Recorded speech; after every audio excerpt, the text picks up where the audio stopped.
Hello बच्चों, कैसे हैं आप? मुझे उम्मीद है कि आप अच्छे होंगे, अच्छे ढंग से पढ़ रहे होंगे। आप सभी का स्वागत है ज्योग्राफी पाठशाला पे। मैं मनीष मिश्रा आपका स्वागत करता हूँ। जो हमारी भूगोल की यात्रा चल रही है, मुझे लग रहा है अच्छी चल रही है। आपको मैं जो पढ़ा रहा हूँ वो समझ में भी आ रहा होगा। नहीं आ रहा है तो प्लीज मैं आपसे रिक्वेस्ट करता हूँ कि आप मुझे कमेंट्स बॉक्स में बताइए कि कहाँ पर क्या प्रॉब्लम आ रही है। मैं कोशिश कर रहा हूँ कि कुछ अच्छा करूँ जो आपके लिए बेनिफिशियल हो। अर्धवार्षिक परीक्षा का पेपर जो हमारा चल रहा है उसमें आज हम जो करेंगे वो करेंगे चित्तौड़गढ़ का पेपर। चित्तौड़गढ़ का, ठीक है? तो चलिए चित्तौड़गढ़ का पेपर करते हैं, उसकी शेयर करते हैं। आइए, पेपर आपके पास सामने है।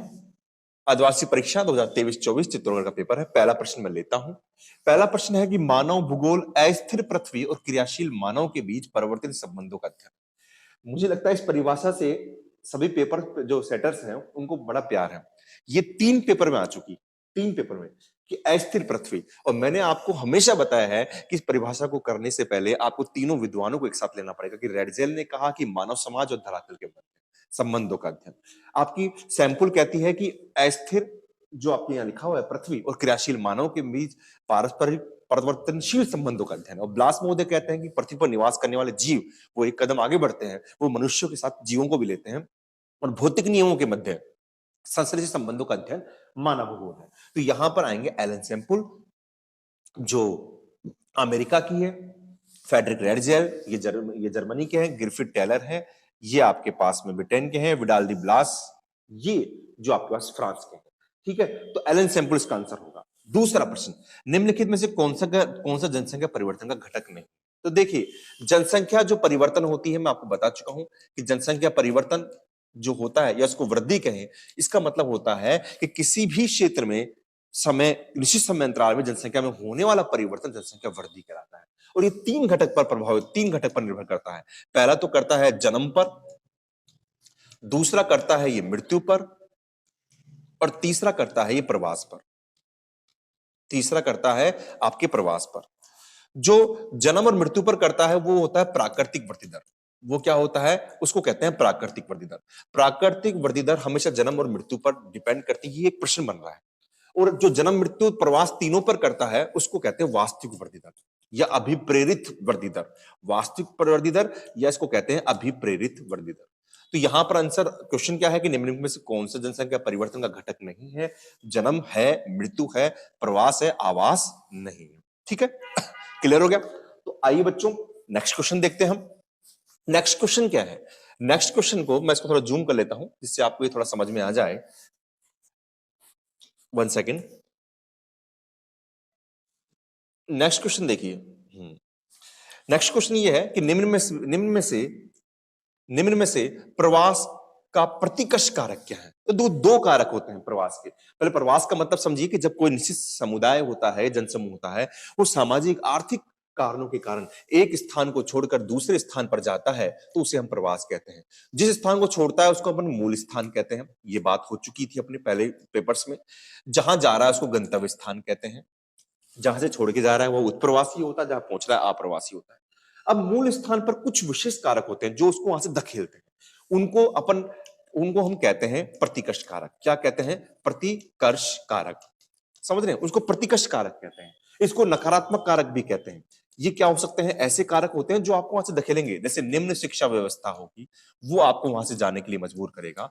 स्वास्थ्य व्यवस्था होगी, प्रतिकूल जलवायु होगी, या फिर हम कह सकते हैं सामाजिक अशांति होगी, सामाजिक अशांति होगी,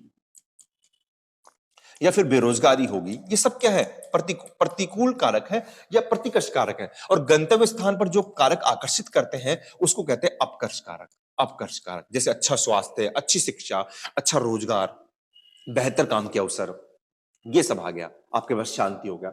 और एक बात ध्यान रखनी है, प्रतिकर्ष कारक मूल स्थान की विशेषता होता है। ये क्वेश्चन, फिर एक क्वेश्चन बन रहा है। और अपकर्ष कारक गंतव्य स्थान की विशेषता होती है। तो उत्तर काम के बेहतर अवसर ना, ये अपकर्ष कारक है। अनुकूल जलवायु, ये भी अपकर्ष कारक है। शांति अपकर्ष कारक है। बेरोजगारी प्रतिकर्ष कारक है जो आपको मूल स्थान से छोड़कर जाने के लिए मजबूर करेगी।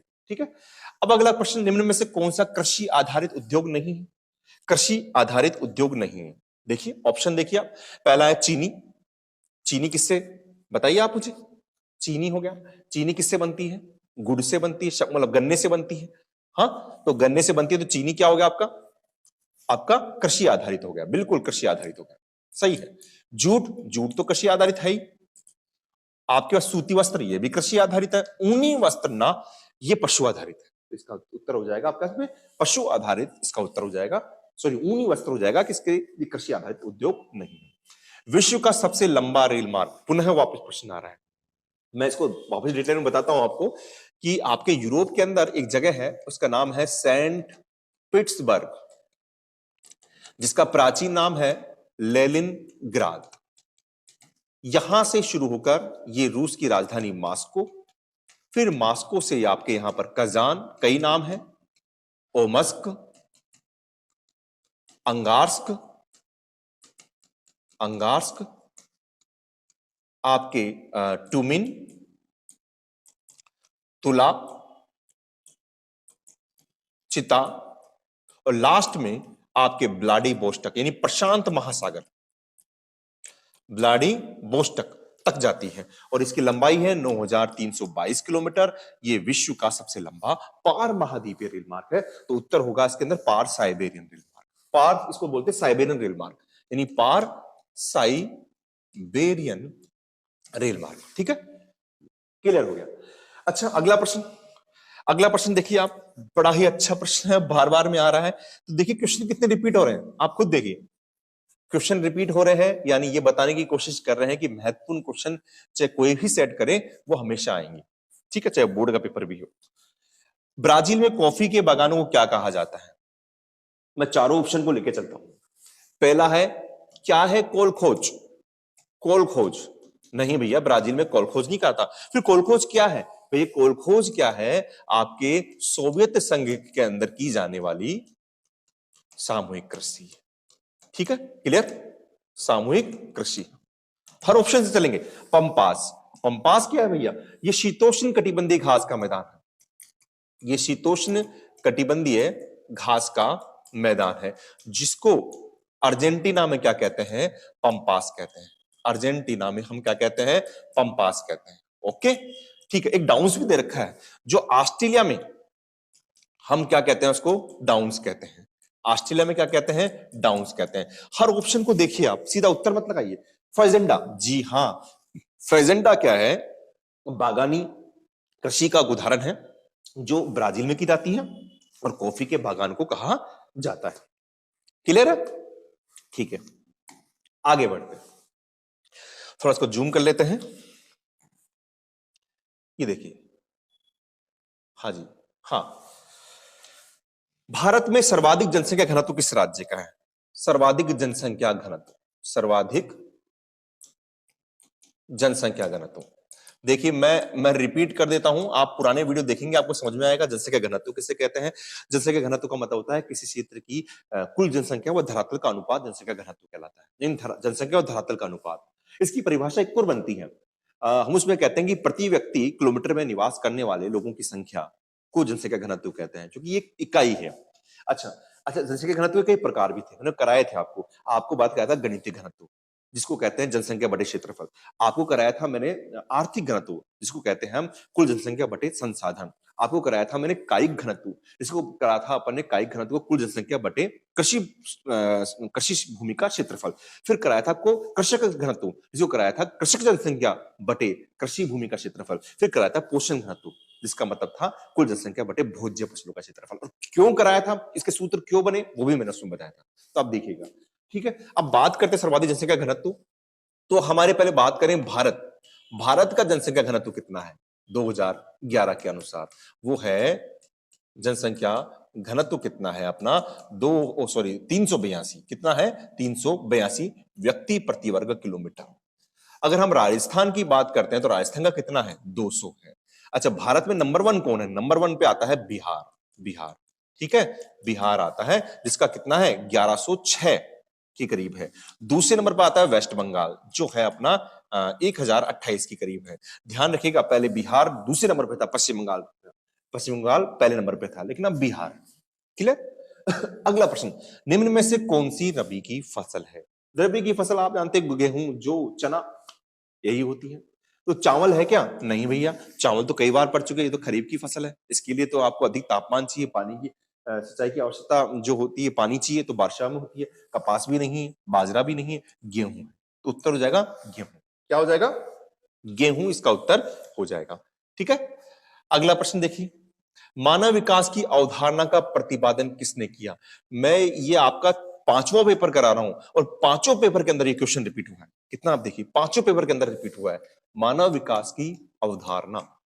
तो अभी अवधारणा में देखिए कि पहली बात तो क्या है, इसकी अवधारणा दी थी डॉक्टर महबूब उल हक ने दी थी, जो हमारे पाकिस्तान के हैं और अर्थशास्त्री हैं। पहली बात तो इन्होंने क्या दिया अवधारणा के अंदर?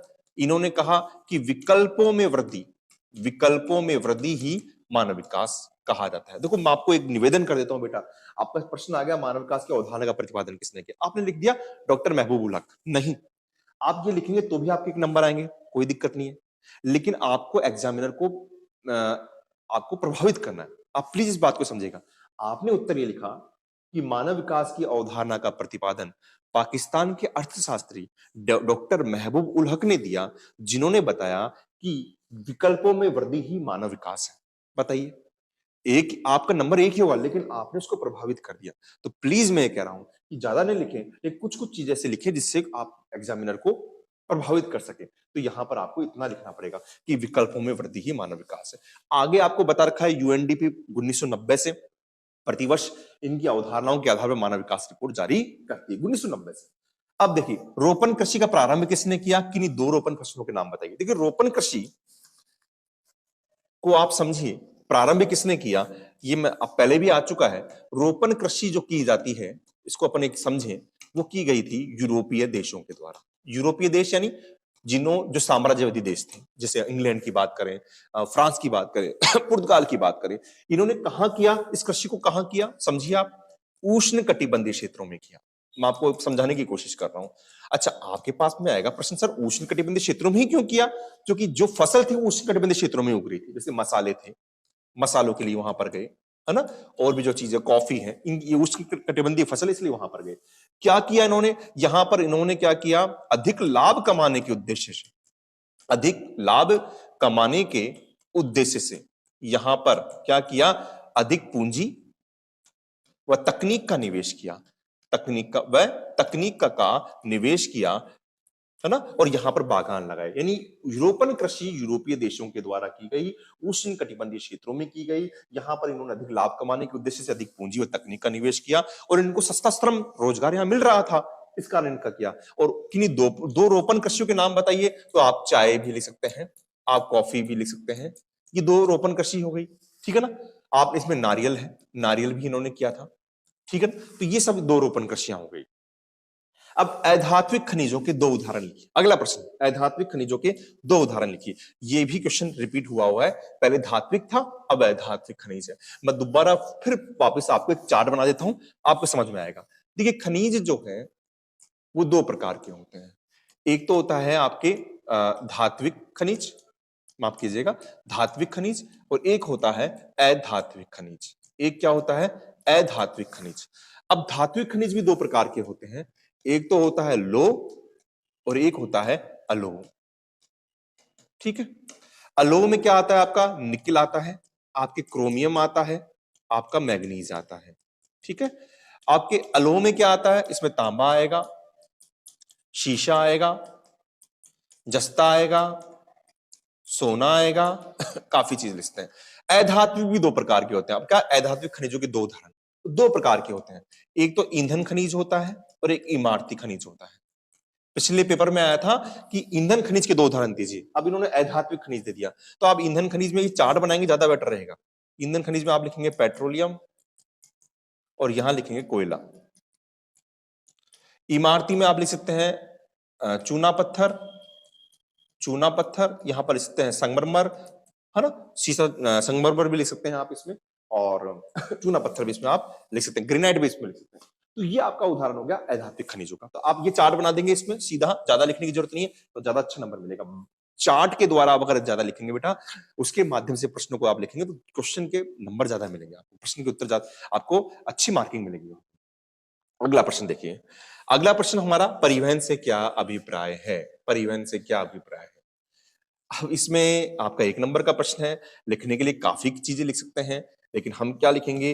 पहला लिखेंगे परिवहन से। आप लिखेंगे कि परिवहन एक प्रत्यक्ष सेवा है। क्या है? प्रत्यक्ष सेवा है। फिर नंबर 2, परिवहन तृतीयक व्यवसाय के अंतर्गत आता है। तृतीयक व्यवसाय के अंतर्गत आता है। ठीक है। अब इसकी मूल परिभाषा लिखेंगे कि, है ना, इसके अंदर क्या लिखेंगे आप? किसी व्यक्ति या वस्तु को एक स्थान से दूसरे स्थान पर पहुंचाना, दूसरे स्थान पर पहुंचाना परिवहन कहलाता है। ये लिख सकते हैं आप। एक तो आपने पढ़ लिया। परिवहन के रूप में और पढ़ सकते हैं कि परिवहन के जो साधन होते हैं ये 4 प्रकार के होते हैं: स्थल परिवहन, जल परिवहन, वायु परिवहन। ठीक है। और आपके आजकल पाइपलाइन परिवहन चल रहा है, वो भी उसमें कर सकते हैं। आर्थिक भूगोल के लिए 2 क्षेत्र के नाम लिखिए। इनके आप क्षेत्र लिख सकते हैं आर्थिक भूगोल के। आर्थिक भूगोल भूगोल की एक शाखा है। इसके उप क्षेत्र लिख सकते हैं आप संसाधन भूगोल। दूसरा आप लिख सकते हैं कृषि भूगोल। तीसरा आप लिख सकते हैं औद्योगिक भूगोल। चौथा आप लिख सकते हैं कृषि भूगोल। इस तरीके से कई प्रकार के इसके उपक्षेत्र लिख सकते हैं। अभी वर्तमान में मुझे कोर्स में से हट चुका है ये टॉपिक। ठीक है। अच्छा, आगे देखिए आप। आगे अगला क्वेश्चन देखिए आप। अगला क्वेश्चन क्या है कि बेलाडीला, बेलाडीला छत्तीसगढ़ किस खनिज के लिए प्रसिद्ध है? बड़ा ही फेमस है, याद रखिएगा। बेलाडीला ये छत्तीसगढ़ में है और ये प्रसिद्ध है लौह अयस्क के लिए। किसके लिए प्रसिद्ध है? लौह अयस्क के लिए प्रसिद्ध है बेलाडीला। ठीक है। जैसे कुद्रुमुख है, बादाम पहाड़, अपन बात करेंगे। जैसे मैं आपको बताऊं, जैसे एक है उड़ीसा में, उड़ीसा में एक थोड़ा सा टाइम लूंगा। उड़ीसा में उसका नाम है गुरु महिसानी, बादाम पहाड़, ये सब लोहे की खाने हैं जो उड़ीसा में है। और एक सुलेपात। तो इसको एक याद करने की ट्रिक आप बना लीजिए। मैंने कैसे बनाया कि गुरु, देखिए आप, गुरु महिसानी है, बादाम पहाड़ है और सुलेपात है। कहां है? उड़ीसा में। तो गुरु सुलेमान बादाम खा के उड़ गया। तो गुरु से गुरु महिसानी, सुलेमान से सुलेपात, बादाम पहाड़ से बादाम और उड़ गया से उड़ीसा। तो ऐसे कुछ ट्रिक बनाएंगे तो आप याद कर सकते हैं। ये आप याद करने का तरीका होता है। अगला, सतत पोषणीय विकास से आप क्या समझते हैं? बार बार आ रहा है। सतत पोषणीय विकास से आप क्या समझते हैं? सतत यानी लगातार, यानी एक ऐसा विकास जिसमें आप करेंगे कि वर्तमान पीढ़ी की आवश्यकताओं को पूर्ति करते हुए भविष्य की पीढ़ी के लिए संसाधनों को संरक्षित करना सतत पोषणीय विकास कहलाता है। पूछे इसकी अवधारणा कहां से आई है? तो आपको मैंने बता दिया था कि इसकी अवधारणा जो दी है, अवधारणा दी है वो विश्व पर्यावरण विकास आयोग ने दी है। बर्टलेट रिपोर्ट आई थी। उस बर्टलेट रिपोर्ट के अंदर इन्होंने सतत पोषणीय विकास की परिभाषा दी है। अगला है स्मार्ट सिटी मिशन से आप क्या समझते हैं? स्मार्ट सिटी मिशन से आप क्या समझते हैं? तो देखिए क्या है स्मार्ट सिटी मिशन, ये बात हो चुकी है। मैं आपको बता देता हूं कि इसके अंदर 100 मॉडल शहरों का चयन किया गया है। 100 मॉडल शहरों का चयन किया गया है। ये याद करने का तरीका होता है बेटा, इस तरीके से याद किया करिए। ये एक शहरी विकास कार्यक्रम है। शहरी विकास कार्यक्रम है। शुरू कब किया गया है? 25 जून 2015 में किया गया है। किसने किया है? प्रधानमंत्री श्री नरेंद्र मोदी ने किया गया है। उनका उद्देश्य क्या है? उन्होंने कहा है कि इन 100 मॉडल शहरों के अंदर आधारभूत सुविधाएं विकसित करना है।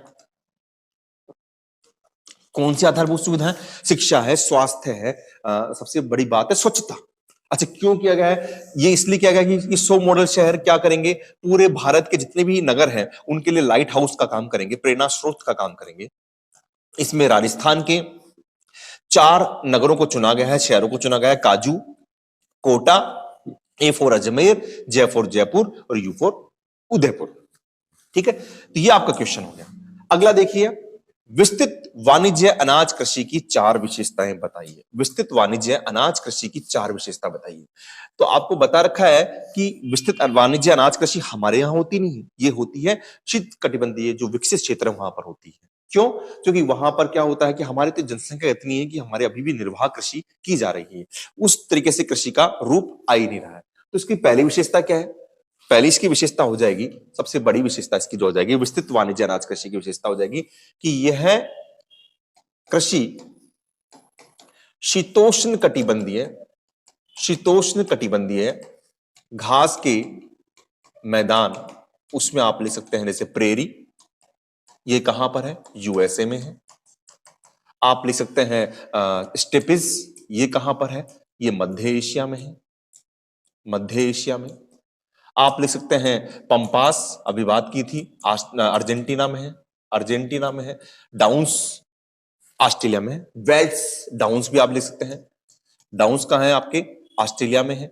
आप वेल्स भी लिख सकते हैं, वेल्स कहां पर है आपके? दक्षिण अफ्रीका में है। और आप कैंटरबरी भी लिख सकते हैं, कैंटरबरी कहां पर आपके? कैंटरबरी आपके न्यूजीलैंड में है। यहां पर की जाती है पहली विशेषता। दूसरी विशेषता कि यह कृषि पूर्णतः वैज्ञानिक व यंत्रीकृत होती है।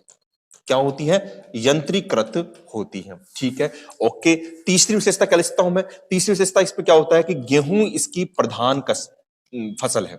गेहूं क्या है? इसकी प्रधान फसल है। अच्छा, चौथी विशेषता क्या है इसकी? चौथी विशेषता बहुत महत्वपूर्ण है। यहां पर क्या होता है कि एक व्यक्ति होता है, मान लीजिए पीटर व्यक्ति है, आप इसको यूं समझिए कि एक व्यक्ति पीटर है, उस पीटर के पास में खेत है बहुत बड़ा, वो यहां पर क्या करता है? यहां पर खेती कर रहा है अपनी, और यहां पर उसके पास में पहाड़ है, इसी के अंदर ही जहां पर नदी बह रही है, फार्म हाउस है, इस तरीके से तो अपनी खेती यहां पर कर रहा है, बड़ा क्षेत्र है उसके पास में। लेकिन उसके कारण उसको क्या होगा? प्रति व्यक्ति उत्पादन तो क्या होगा? ज्यादा होगा। प्रति व्यक्ति उत्पादन क्या होगा? ज्यादा होगा। लेकिन लेकिन क्या होगा कि चूंकि इसका प्रति हेक्टर के अंदर, जैसे मान लीजिए यहां पर कोई नदी भी आ रही है, कोई झील भी आ रही है, तो प्रति हेक्टर उत्पादन क्या होगा? वो कम होगा। उत्पादन क्या होगा? वो कम होगा। जबकि हमारे भारत में देखिए आप, मैं यही समझा देता हूं आपको। भारत में क्या है कि एक खेत है, ये खेत किसका था? रामलाल का था। ये मान लीजिए रामलाल के 4 पुत्र हुए, 4 विभाजन हो गए, फिर उसके पुत्र हुए, उसके विभाजन हो गए, ऐसे विभाजन होता रहा। अब यहां पर क्या होगा कि मैं हूं, मेरा खेत है, मैं यहां पर खेती करूंगा, पूरी जान लगाऊंगा, गहन उपयोग करूंगा, इस भूमि का उत्पादन ज्यादा से ज्यादा इसका उपभोग करूंगा। ये भी ऐसा करेगा, ये भी ऐसा करेगा। मान लीजिए प्रति हेक्टर के अंदर ये 3 खेत आ रहे हैं, तो चाहे मैं कितना उत्पादन कर लूं, खेत छोटा है, जोत का आकार छोटा है, तो मेरा प्रति व्यक्ति उत्पादन तो कम ही रहेगा। प्रति व्यक्ति उत्पादन तो क्या रहेगा? कम ही रहेगा, क्योंकि जोत का आकार छोटा है। लेकिन इसका मैंने गहनतम उपयोग किया, जो भी व्यक्ति था, इस वाले व्यक्ति ने इसका भी किया, तो प्रति हेक्टर उत्पादन जो तीनों का जब निचोड़ निकालेंगे, वो क्या हो जाएगा? ज्यादा हो जाएगा। तो ये हमेशा याद करने का, याद कीजिए, समझिए, रटना नहीं है। प्रति हेक्टर उत्पादन यहां पर ज्यादा हो जाएगा। तो इसकी विशेषता क्या हो जाएगी यहां पे कि प्रति व्यक्ति उत्पादन जो होगा पीटर का, वो ज्यादा होगा, और प्रति हेक्टर उत्पादन क्या हो जाएगा? कम होगा। ठीक है, ये ज्यादा होगा और ये कम होगा। ठीक है, ये क्वेश्चन हो गया। अगला क्वेश्चन देखिए। अगला क्वेश्चन देखिए, थोक व्यापार एवं फुटकर व्यापार में क्या अंतर है? थोक व्यापार और फुटकर व्यापार में क्या अंतर है? आप समझ रहे हैं बेटा, आपको पहले भी एक बार क्वेश्चन आ चुका है कि क्या होता है फुटकर व्यापार। फुटकर व्यापार का मतलब ये होता है, अच्छा आप मुझे बताइए, आपको कोई सामान चाहिए, आपको 10 किलो चीनी चाहिए, 5 किलो चीनी चाहिए, तो आप कहां जाएंगे? थोक व्यापारी के पास जाएंगे, फुटकर के पास जाएंगे? सर हम तो जानते ही नहीं फुटकर के पास, हम तो अपने पास वाली दुकान पे जाएंगे। तो बेटा जो पास वाली दुकान है ना, जो पास वाली दुकान है, वही फुटकर व्यापारी है। वही क्या है? फुटकर व्यापारी है। फुटकर व्यापारी किस रूप में होता है?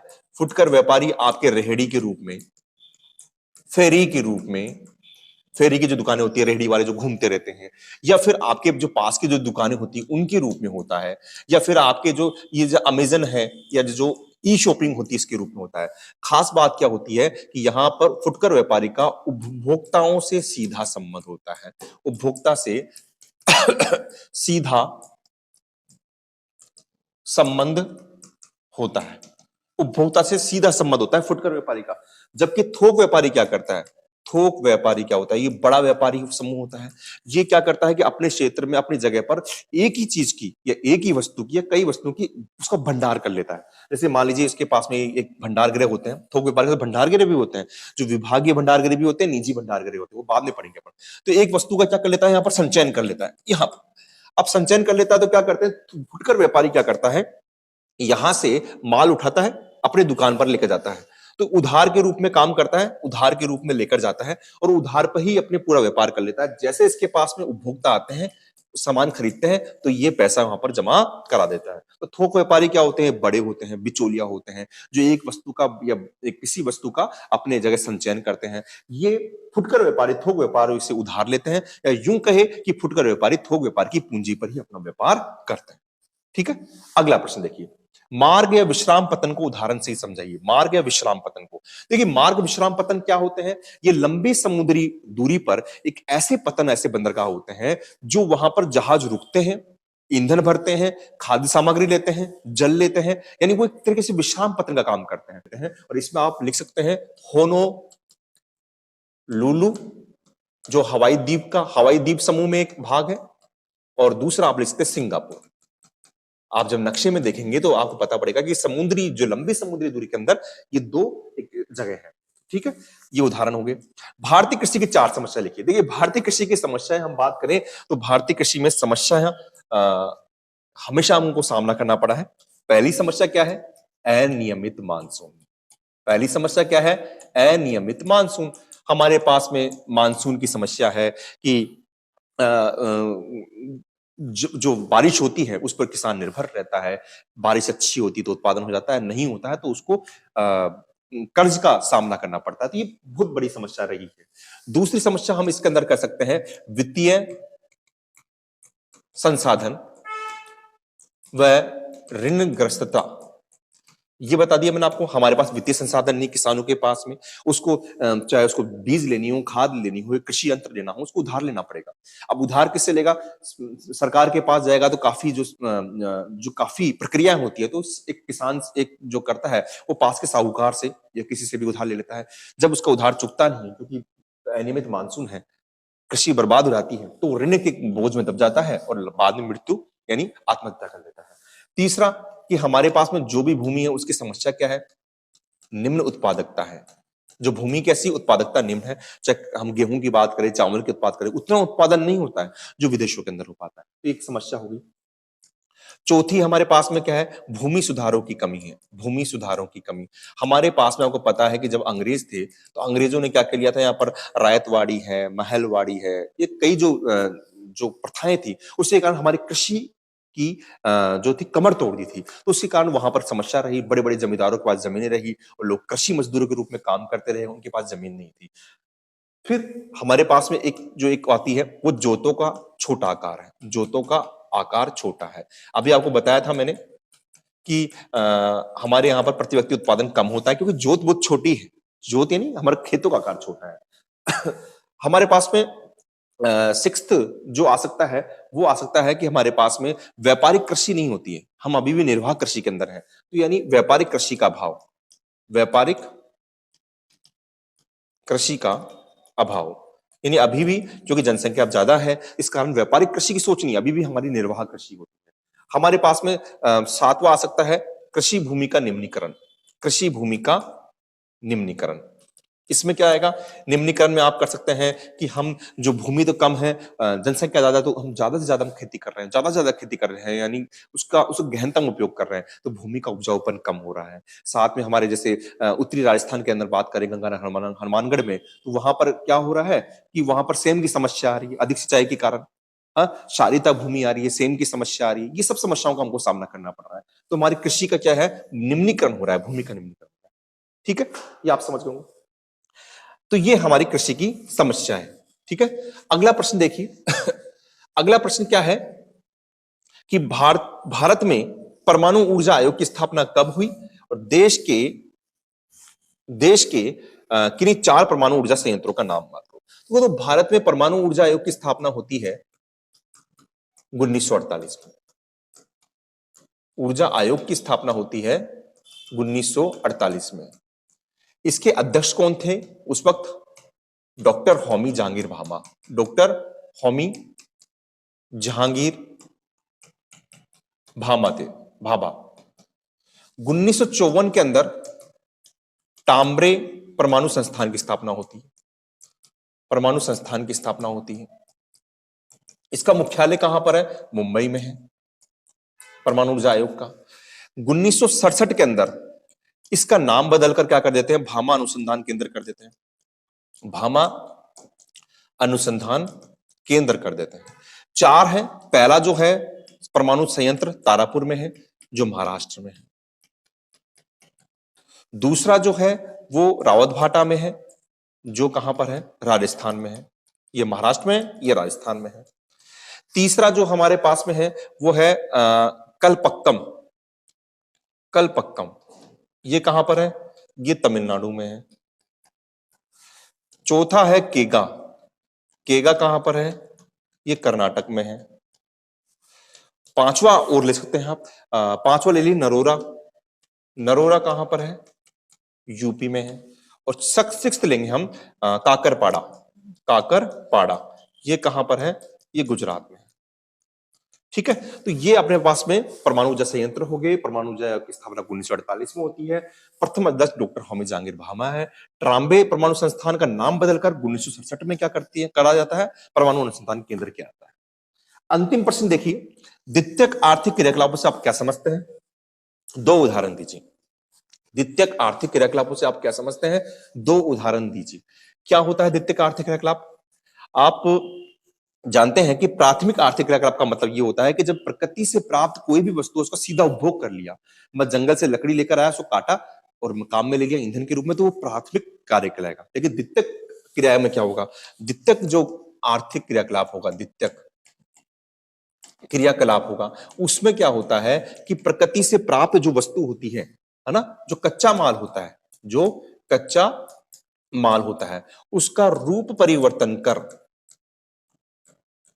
तकनीक के माध्यम से, तकनीक के माध्यम से उसका मूल्य बढ़ा दिया जाता है, माध्यम से उसका मूल्य बढ़ा दिया जाता है, उसको द्वितीयक क्रियाकलाप में शामिल किया जाता है। ठीक है, समझ रहे हैं आप? यानी प्रकृति से प्राप्त कच्चे माल का रूप परिवर्तन, तकनीक के माध्यम से रूप परिवर्तन करके उसका मूल्य बढ़ा दिया जाता है, उसको द्वितीयक क्रियाकलाप में कहते हैं। जैसे लकड़ी थी, लकड़ी का मूल्य मान लीजिए एक ट्रक का मूल्य 1000 रुपये होगा, 2000 रुपये होगा, लेकिन आपने लकड़ी से कुर्सी बना ली तो उस कुर्सी का मूल्य बढ़ गया, द्वितीयक क्रियाकलाप में हो गया। गेहूं है, गेहूं प्राथमिक क्रियाकलाप में आता है, लेकिन उससे आपने आटा बना लिया तो ये द्वितीयक क्रियाकलाप में आ गया। ठीक है, इनके उदाहरण उदाहरण द्वितीयक क्रियाकलाप जो होता है वो तीन इसके मेजर जो इसके उदाहरण है, विभाग भाग करेंगे अपन। पहला तो इसको बांटते हैं कि जितने भी निर्माण उद्योग आते हैं, निर्माण उद्योग का मतलब होता है भवन निर्माण, सड़क निर्माण, वो इसके अंतर्गत आता है। दूसरा आता है विनिर्माण। विनिर्माण के अंतर्गत आता है कि जितने भी हम छोटी से छोटी वस्तु बनाएंगे, चाहे सुई बना रहे हैं और बड़े से बड़ा जहाज बना रहे हैं, यानी हाथ से लेकर मशीनों से बनाने वाले साधन आते हैं, वो निर्माण में आते हैं। इसको समझना है बेटा, निर्माण विनिर्माण में फर्क है, हम कंफ्यूज रहते हैं। निर्माण का मतलब होता है भवन निर्माण, इसको आप यहां पर समझ लीजिए कि निर्माण का मतलब होता है भवन निर्माण, भवन निर्माण और सड़क निर्माण, यानी सड़क निर्माण, यानी इसको इंग्लिश में बोलेंगे तो ज्यादा समझ में आएगा, मैन्युफैक्चरिंग बोलेंगे, मैन्युफैक्चरिंग, है ना। तो मैन्युफैक्चरिंग का मतलब मैन्युफैक्चर कर रहे हैं। विनिर्माण, विनिर्माण को अपन बोलते हैं कि इसके अंदर क्या होता है कि छोटी से छोटी, यानी हाथ से लेकर जो मशीन से जो वस्तु बनती है वो सारी, चाहे जहाज हो चाहे छोटी सुई हो, वो सब विनिर्माण में आता है। और तीसरा होता है प्रसंस्करण। प्रसंस्करण इसको बोलते हैं इंग्लिश में प्रोसेसिंग। प्रोसेसिंग का मतलब होता है कि कोई भी काम होने का प्रोसेस क्या होता है। जैसे आपने धागा बनाया, सूत बनाया, तो उसके लिए आपको धागे को बुनना पड़ेगा। अचार बनाया तो अचार की प्रोसेसिंग होगी, तो इसमें प्रोसेसिंग आती है। तो ये तीन उदाहरण हो गए जो हमारे किस में आते हैं, आपके द्वितीयक आर्थिक क्रियाकलापों के उदाहरण है। तो अपन ने चित्तौड़गढ़ का ये अर्धवार्षिक परीक्षा पेपर हल कर लिया है। मुझे उम्मीद है कि बेटा आपको समझ में आया होगा। आप इस वीडियो को देखें, आप अब तक अगर 4-5 वीडियो हो चुके हैं, इनको अब देखेंगे तो मुझे पूरी उम्मीद है कि जब आप बोर्ड का एग्जाम देंगे तो आपको क्वेश्चन जाने पहचाने लगेंगे। ऐसा लगेगा इन क्वेश्चनों से आप वाकिफ हैं। आप यूं ही मेहनत करते रहिए, मैं आपके साथ यूं ही चलता रहूंगा और उम्मीद है कि हम अपनी मंजिल, उम्मीद नहीं पूरा विश्वास है कि हम अपनी मंजिल जरूर प्राप्त करेंगे। ठीक है बेटा, थैंक यू।